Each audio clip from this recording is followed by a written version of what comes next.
மொத்தம் 3 எலி மருந்து. அவங்க எதை நினைச்சு அதை ஆர்டர் போட்டாங்கலாம் எனக்கு தெரியல. ஆனா ரொம்ப அவங்க அழுதுட்டே பேசுனதை பார்த்தா அவங்க ஏதோ சூசைடுக்காண்டி தானே இதை போட்டீங்க அப்படின்னா, இல்ல ப்ரோ அப்படின்னு சொன்னாங்க. இல்ல போய் பேசாதீங்க, நீங்க சூசைடுக்கு தான் போட்டுருக்கீங்க.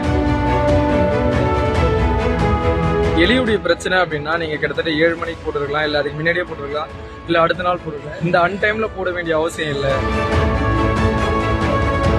நள்ளிரவில் பிளிங்கிட் டெலிவரியில் எலிமருந்து ஆர்டர் செய்த பெண்ணிடம் தற்கொலை தீர்வல்ல என எடுத்து கூறி ஓர் உயிரை காப்பாற்றிய டெலிவரி பாயின் செயலுக்கு இணையத்தில் பாராட்டுகள் குவிந்து வருகின்றன. சென்னையில் நள்ளிரவில் பெண் ஒருவர் எலிக்கு விஷமாக கொடுக்கும் ஹிட் எலிமருந்துகளை பிளிங்கிட் டெலிவரி தளத்தில் ஆர்டர் செய்துள்ளார்.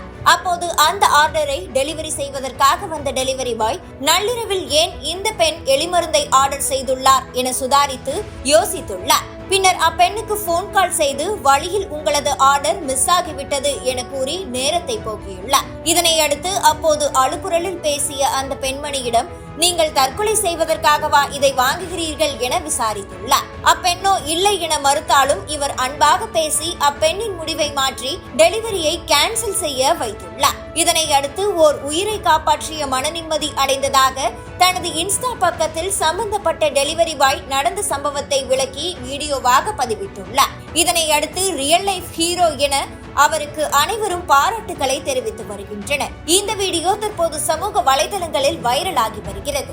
மொத்தம் 3 எலி மருந்து. அவங்க எதை நினைச்சு அதை ஆர்டர் போட்டாங்கலாம் எனக்கு தெரியல. ஆனா ரொம்ப அவங்க அழுதுட்டே பேசுனதை பார்த்தா அவங்க ஏதோ சம் இஷ்யூகாண்டி தான் இதை ஆர்டர் போட்டிருக்காங்கன்னு எனக்கு தோணுச்சு.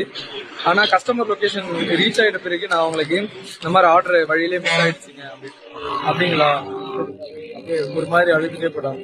அதுக்கப்புறம் அவங்க கிட்ட போய் பேசினேன், உங்களுக்கு எந்த பிரச்சனையா இருந்தாலும் சூசைடு அது எடுக்காதீங்க, சூசைடுக்காண்டி தானே இதை போட்டீங்க அப்படின்னா, இல்ல ப்ரோ அப்படின்னு சொன்னாங்க. இல்ல போய் பேசாதீங்க, நீங்க சூசைடுக்கு தான் போட்டுருக்கீங்க. எலியுடைய பிரச்சனை அப்படின்னா நீங்க கிட்டத்தட்ட 7 மணிக்கு போட்டுருக்கலாம், இல்ல அதுக்கு முன்னாடியே போட்டுருக்கலாம், இல்ல அடுத்த நாள் போட்டுருக்கலாம். இந்த அன்டைம்ல போட வேண்டிய அவசியம் இல்லை அப்படின்னு. அதுக்கப்புறம் அவங்களை கன்வின்ஸ் பண்ணிட்டு இந்த ஆர்டரையும் கேன்சல் பண்ணி எடுத்துட்டு வந்தாங்க. இன்னைக்கு தாங்க ஓப்பனா சொல்றேன், இன்னைக்கு தான் நான் எதையோ சாதிச்ச மாதிரி எனக்கு தோணுது.